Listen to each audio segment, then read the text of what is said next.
Assalamualaikum warahmatullahi wabarakatuh. Saya Karita Intari Citra Dewi, NIM 1264062021104 dari kelas MKS 1C.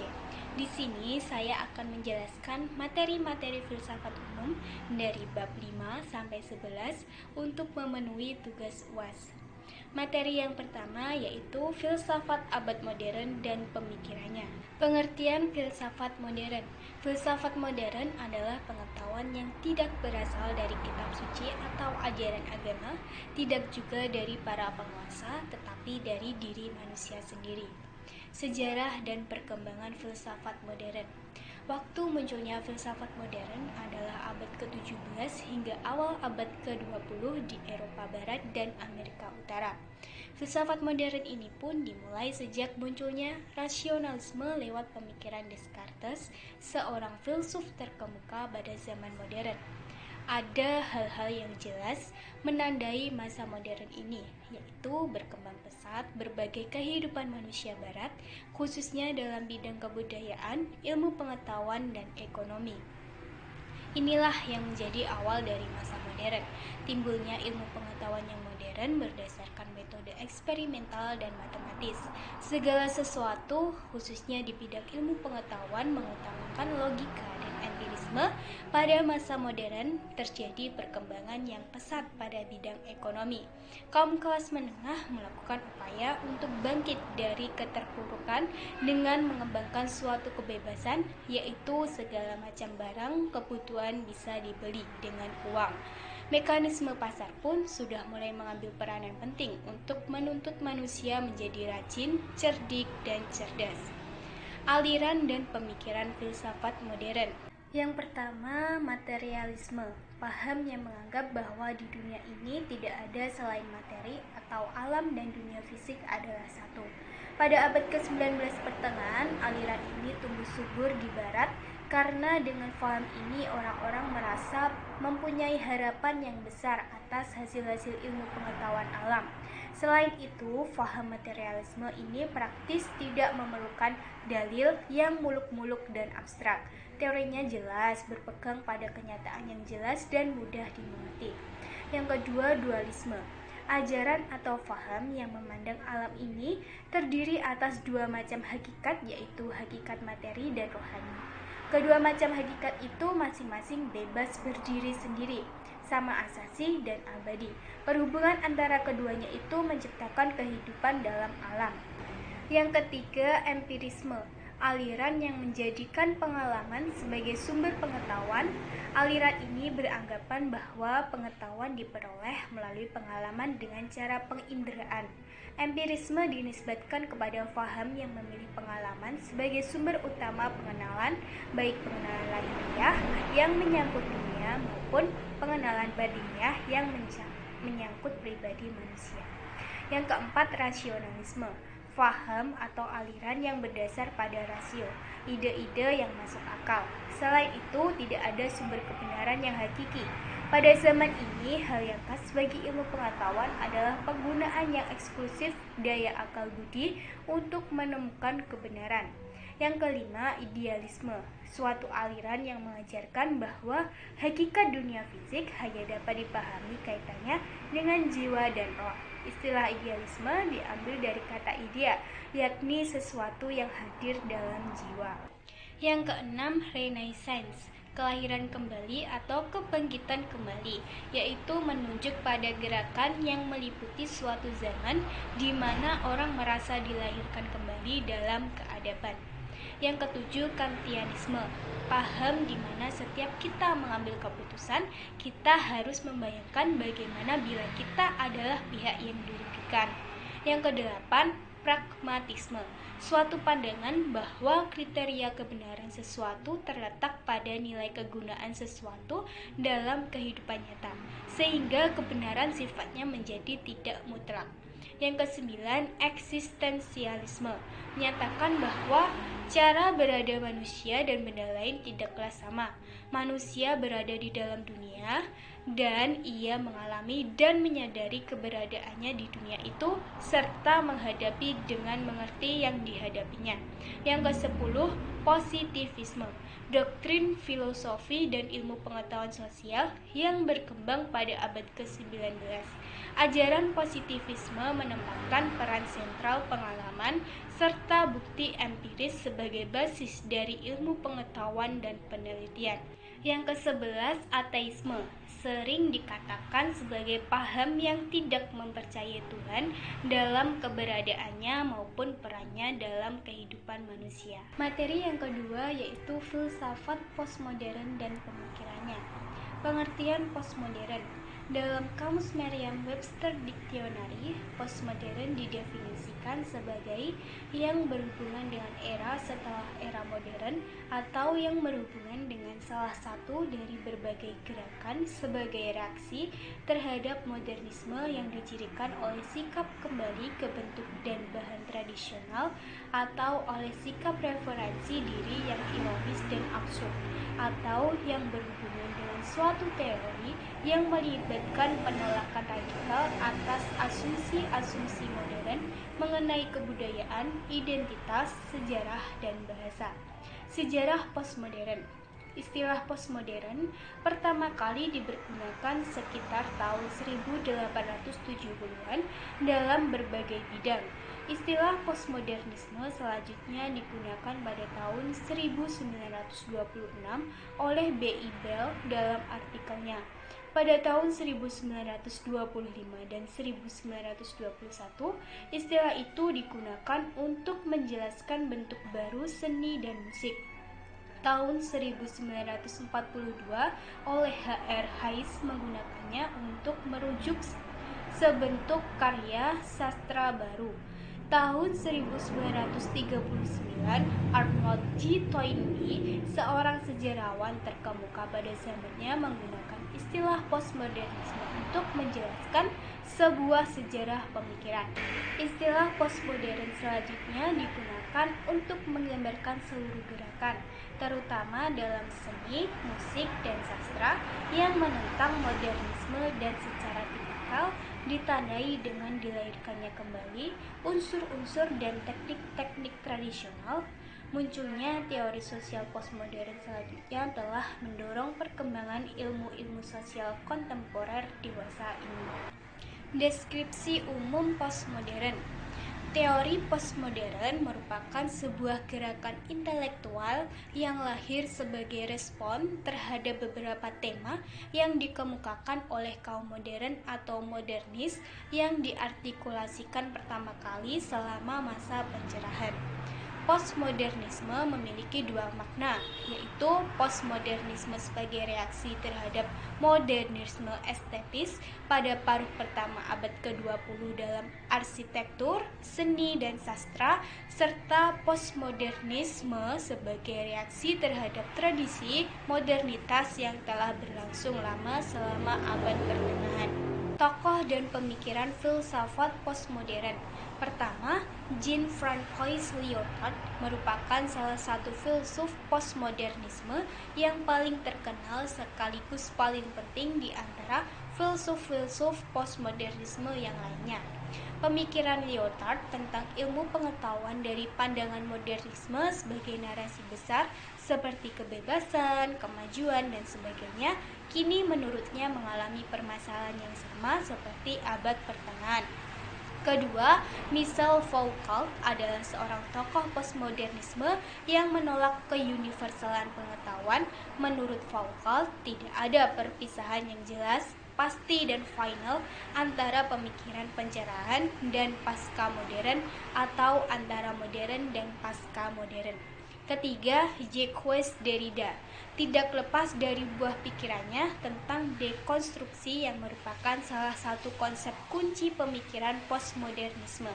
Keempat, Jean Baudrillard, pemikirannya memusatkan perhatian kepada kultur yang dilihatnya mengalami revolusi besar-besaran dan merupakan bencana besar. Kelima, Fredric Jameson merupakan salah satu kritikus literatur berhaluan Marxis paling terkemuka. Jameson menggunakan pola berpikir Marxis untuk menjelaskan epos historis yang baru atau postmodernisme yang baginya bukan modification dari kapitalisme, melainkan ekspansi darinya. Dengan demikian, periode historis yang ada sekarang bukanlah keterputusan, melainkan kelanjutannya. Materi ketiga yaitu filsafat barat kontemporer. Sejarah munculnya filsafat barat kontemporer. Dalam perjalanan sejarah filsafat barat menunjukkan bahwa makin lama filsafat itu semakin terpecah-pecah. Mereka mengikuti jalannya sendiri-sendiri, membentuk kepribadian dengan caranya sendiri, sekalipun mereka tetap menempatkan suatu kesatuan. Filsafat kontemporer muncul diawali sikap ingin mendobrak teori filsafat modern yang menggunakan kebenaran tunggal dan bebas nilai. Oleh sebab itu, filsafat kontemporer memiliki ciri, yaitu mengagungkan nilai-nilai mini narasi dan lebih cenderung beragam dalam pemikiran. Sebagai reaksi dari berkembangnya filsafat modern yang semakin melenceng, pemikiran kontemporer ini berusaha mengkritik logosentrisme filsafat modern yang berusaha menjadikan rasio sebagai instrumen utama. Perkembangan filsafat barat kontemporer. Perkembangan filsafat barat kontemporer tidak dapat dilepaskan dari perkembangan filsafat sebelumnya, yaitu filsafat barat modern. Dalam perkembangan abad ke-19 manusia masih dianggap sebagai pusat kenyataan, walaupun perhatian utama tidak lagi dipusatkan pada rasio, empiri, dan ide-ide manusia, tetapi lebih kepada unsur irasional, yaitu kebebasan sebagai motor tindakan manusia. Selanjutnya, filsafat kontemporer masih melanjutkan isu-isu utama dalam filsafat modern. Namun dengan sudut pandang yang berbeda, isu yang berkembang dalam filsafat kontemporer meluas ke isu-isu tentang kapitalisme, alienasi, lingkungan, demokratisasi, hak asasi manusia, dan lain sebagainya. Pemikiran dan aliran filsafat barat kontemporer. 1. Pragmatisme mengajarkan bahwa yang benar ialah apa yang membuktikan dirinya sebagai benar dengan perantaraan akibat-akibatnya yang bermanfaat secara praktis. 2. Vitalisme memandang bahwa kegiatan organisme hidup digerakkan oleh daya atau prinsip vital dengan daya-daya fisik.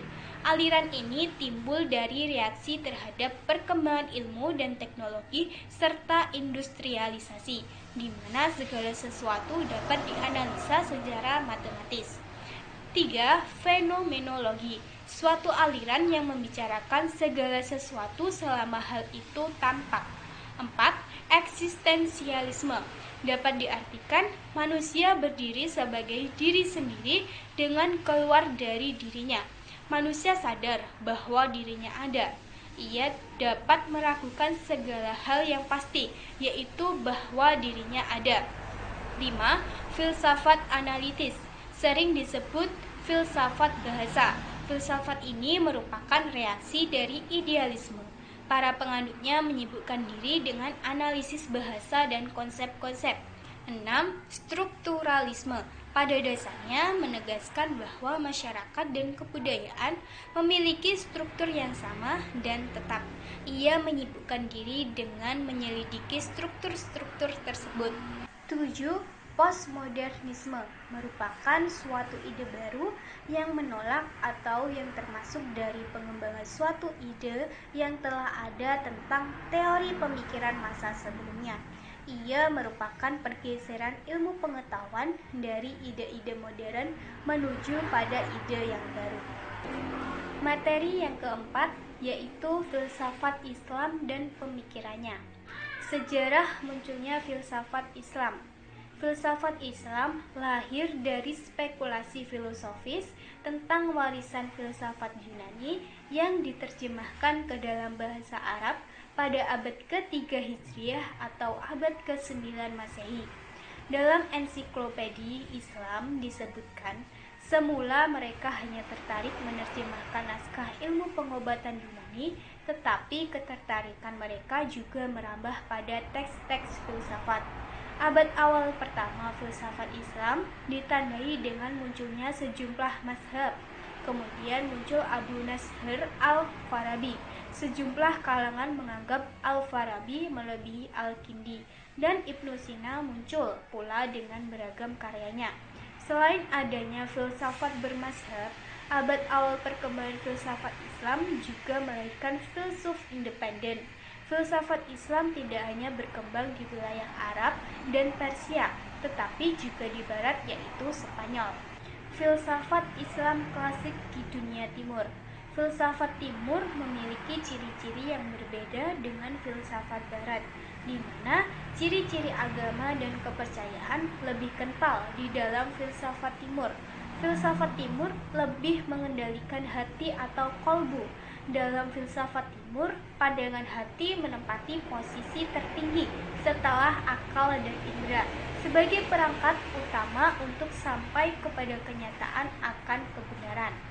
Dalam kebudayaan timur, pencapaian seseorang atas kenyataan kebenaran itu memiliki makna praktis dalam bentuk perubahan sikap dan perilaku yang disebut dengan adab. Filsafat Islam klasik di dunia barat.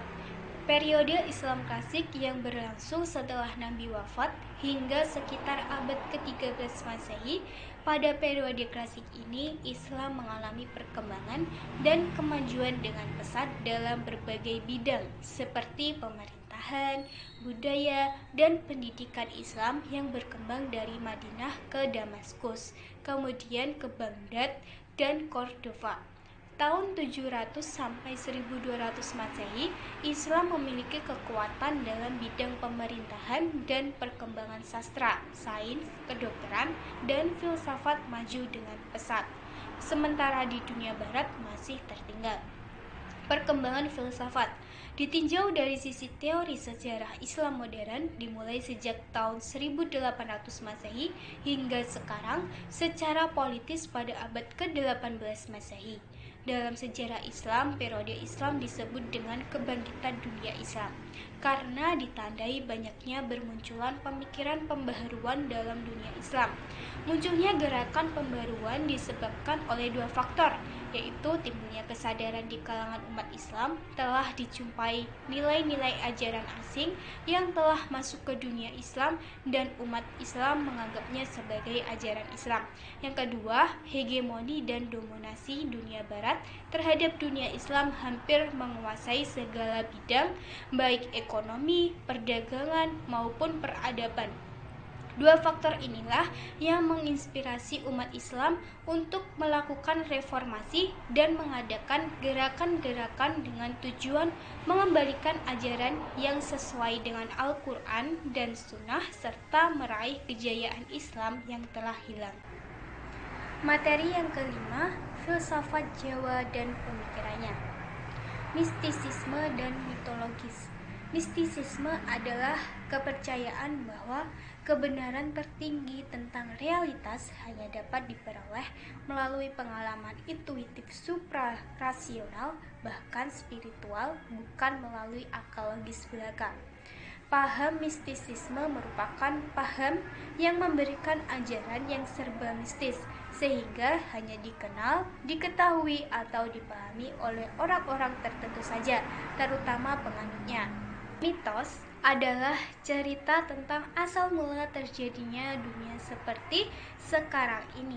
Cerita tentang alam peristiwa-peristiwa yang tidak biasa sebelum alam duniawi yang kita hadapi ini. Cerita-cerita itu menurut kepercayaan sungguh-sungguh terjadi dan dalam arti tertentu keramat. Fungsi utama mitos bagi kebudayaan primitif adalah mengungkapkan, mengangkat, dan merumuskan kepercayaan, melindungi dan memperkuat moralitas, menjamin efisiensi ritus, dan memberikan peraturan praktis untuk menuntun manusia. Spiritualisme berarti kepercayaan bahwa roh-roh orang mati berkomunikasi dengan orang hidup melalui orang-orang tertentu yang menjadi perantara dan lewat bentuk wujud yang lain. Perkembangan pemikiran filsafat Jawa dari klasik hingga kontemporer. Ada perbedaan yang dalam antara sistem-sistem filsafat barat dengan ungkapan renungan filsafat Jawa yang sering bersifat fragmentaris dan kurang nampak adanya hubungan yang jelas. Perbedaan utama antara filsafat barat dan filsafat timur yaitu filsafat timur bukan menciptakan filsafat untuk filsafat itu sendiri. Pengetahuan senantiasa hanya merupakan sarana untuk mencapai kesempurnaan, suatu langkah ke jalan menuju kelepasan atau bahkan mencapainya. Satu-satunya jalan bagi manusia untuk sampai kepada tujuan akhirnya. Dalam filsafat barat, tidak didapatkan pertentangan antara filsafat dan pengetahuan tentang Tuhan. Manusia adalah utusan Tuhan dan merupakan tulisannya dalam bentuk kodrat kemampuannya. Cipta rasa karsa, hana caraka merupakan satu kesatuan. Ada semesta yang mutlak, yang esa, Tuhan dengan alam semesta dan manusia merupakan suatu kesatuan. Dalam filsafat Jawa dapat dinyatakan bahwa manusia itu selalu berada dalam hubungan dengan lingkungannya, yaitu Tuhan dan alam semesta, serta menyadari kesatuannya. Filsafat Jawa menurut Kus Bantrio dalam tulisannya, pokok-pokok filsafat Jawa dimaknai sebagai filsafat yang menekankan pentingnya kesempurnaan hidup. Manusia berpikir dan merenungi dirinya dalam rangka menemukan integritas dirinya dalam kaitannya dengan Tuhan. Pemikiran-pemikiran Jawa merupakan suatu usaha untuk mencapai kesempurnaan hidup. Oleh karena itu, intuisi memegang peranan penting. Tokoh-tokoh filsafat Jawa beserta karya-karyanya. 1. Ki Ageng Surya Mentaram menjadi guru dari suatu aliran kebatinan yang bernama Kauroh Begya atau ilmu Begya yang memiliki arti ilmu bahagia. Pengajaran beliau biasanya berupa ceramah-ceramah yang ditujukan kepada kalangan terbatas dan diberikan dengan cara yang khas, yaitu dengan duduk di lantai atau lesehan. Kebanyakan tulisan yang membahas persoalan kejiwaan dan kerohanian ditulis dalam bahasa Jawa, antara lain Pengawikan Pribadi, Kauroh Pamomong, Piageming Gesang, Ilmu Jawa, dan Aku Iki Wong Opo. 2. Pak D. Sunarto, seorang pelukis yang setia dengan idealismenya dalam dunia seni, seperti yang pernah diucapkannya. Beberapa judul karya yang dikoleksi para kolektor yaitu Gadis Kecil di Museum Ubud Bali, Pemuda Duduk di Robert Armstrong Amerika, Bawuk di Perwakilan RI Malaysia, Persawahan di Desa di Perwakilan RI India, Potret Diri Bertopi di Dinas Kesenian P dan K. 3. Raden Sosro Kartono, salah satu peninggalan dari Raden Mas Panji Sosro Kartono ini memiliki filosofi yang dalam jika diselami. Sang alif bukan sekedar hiasan belaka. Huruf alif tersebut mengingatkan akan Tuhan. Semua kekuatan yang dimiliki oleh Sosro Kartono dalam menyembuhkan pasien dan menolong sesama berasal dari Tuhan. Oleh karena itu, dirinya menjadikan sang alif sebagai pegangannya dalam menolong sesama di Darussalam. Materi yang keenam yaitu dasar filsafat logika.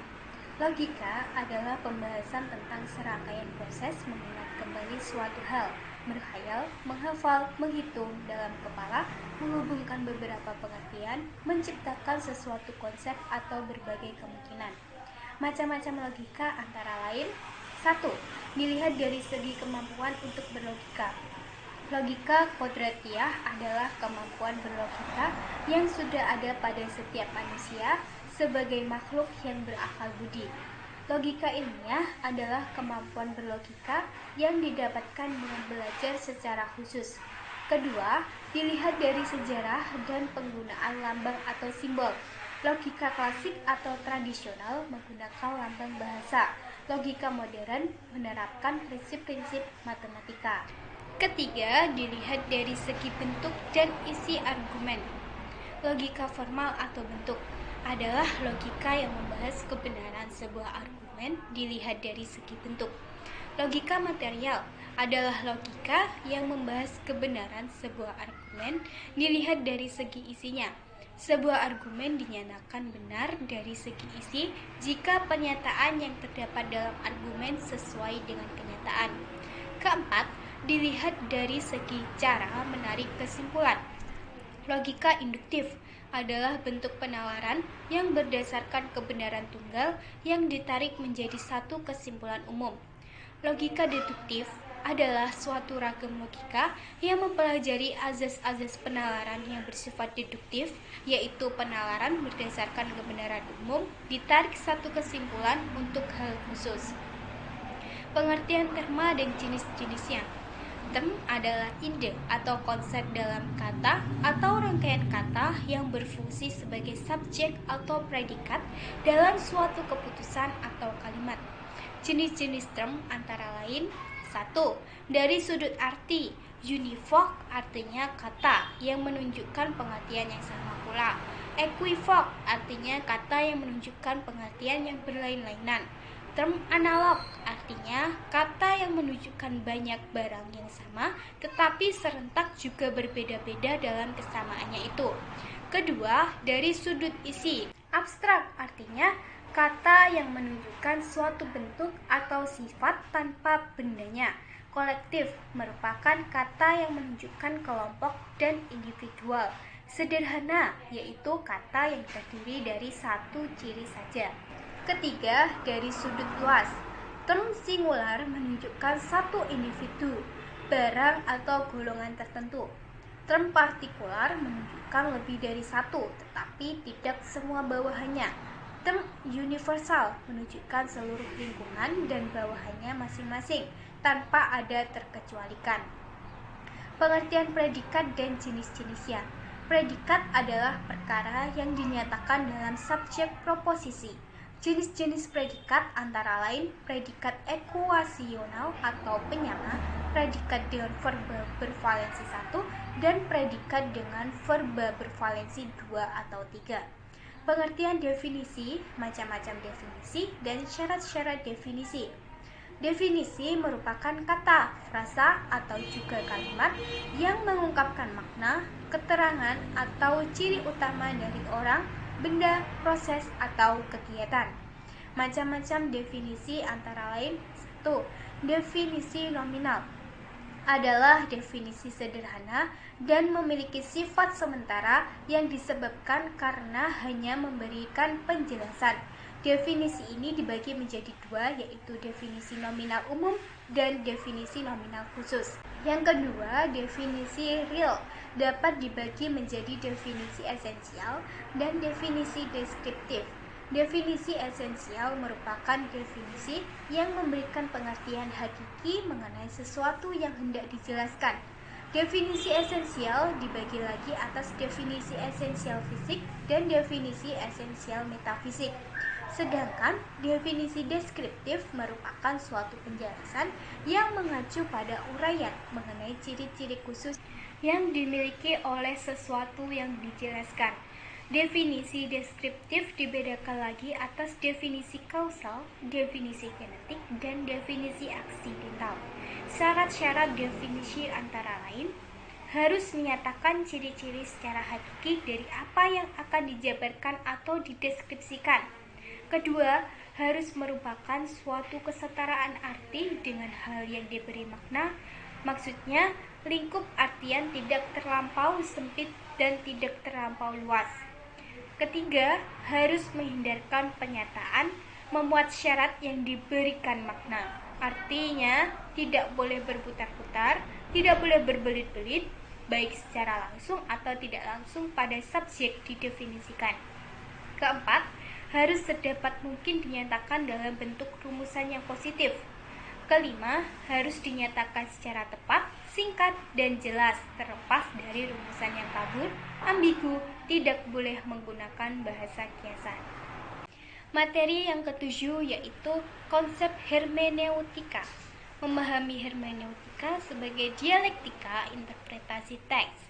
Kata hermeneutika berasal dari kata Yunani hermeneuien yang berarti menerjemahkan atau menafsirkan. Secara spesifik, hermeneutika adalah sebuah proses mengubah sesuatu dari ketidaktahuan menjadi mengetahui melalui media bahasa dan sebuah kemampuan untuk memahami pikiran penulis melebihi pemahaman terhadap diri sendiri.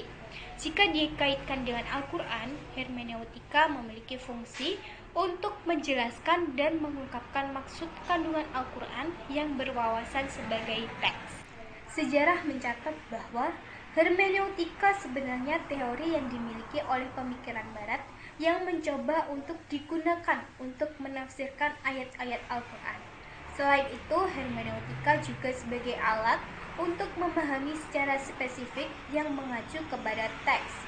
Kajian hermeneutika berkembang sebagai sebuah usaha untuk menggambarkan teks, lebih khusus terkait mengenai pemahaman historis dan humanistika. Jika dikaitkan dengan kajian terhadap teks, sebenarnya yang menjadi pokok pembahasan hermeneutika adalah menafsirkan sebuah teks klasik atau teks yang asing agar sesuai dengan teks yang hidup pada zaman dan tempat serta suasana kultural yang berbeda, sehingga menjadi bermakna saat ini. Metode pendekatan hermeneutika dalam memahami teks.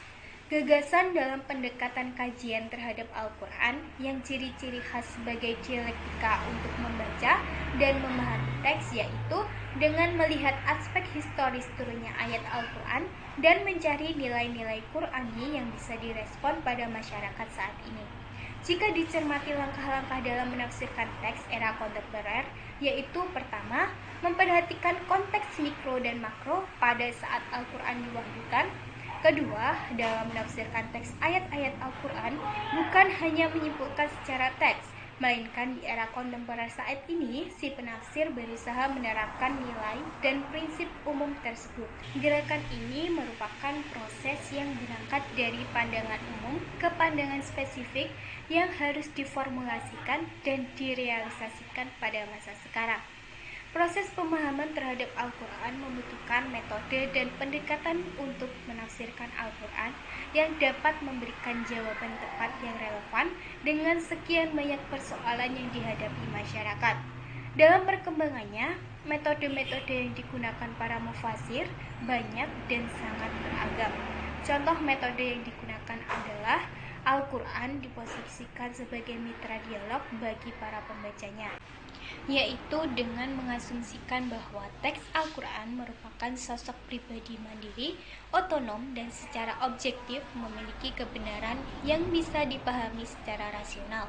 Hal ini menunjukkan adanya keberlangsungan dan metode terbaru dalam berinteraksi dengan Al-Quran.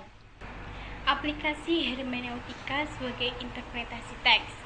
Contoh pentingnya hermeneutika sebagai interpretasi terhadap teks. Secara spesifik, penulis menelusuri penafsiran F. Quraish Shihab terkait penafsiran Islam Wasyiah yang selama ini masih diperbincangkan. Alasan penulis mengambil teks Al-Quran adalah untuk menemukan konsep hermeneutika dalam tafsir Al-Quran. H.